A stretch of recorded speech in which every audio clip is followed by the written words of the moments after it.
ఒకరోజు చోటు బుడ్డు రివర్ దగ్గర ఆడుకుంటూ ఉంటారు. వాళ్ళకి ఒక ఐడియా వస్తుంది ఫిషింగ్ చేయాలి అని. సో ఇద్దరు కలిసి రివర్ దగ్గరకు వెళ్తారు, ఫిషింగ్ చేస్తారు. కానీ వాళ్ళకి చేపలు చాలాసేపు దొరకవు, ఒక్క ఫిష్ కూడా దొరకదు. ఇంకా అలానే మళ్ళీ ఫిషింగ్ చేస్తూ ఉంటారు. అప్పుడు వాళ్ళకి ఒక ఫిష్ దొరుకుతుంది.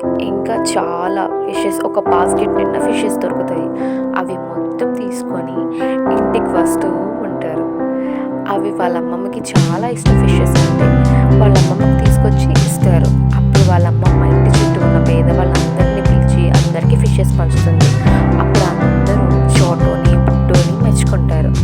అమ్మమ్మ చోటు బుడ్డు కోసం ఫిష్ బిర్యానీ చేస్తుంది. అప్పుడు అమ్మమ్మ చోటు బుడ్డు ముగ్గురు కలిసి ఫిష్ బిర్యానీ తింటారు. ఫిష్ బిర్యానీ తినేసిన తర్వాత అమ్మమ్మతో కలిసి చోటు బుడ్డు ఆడుకుంటారు.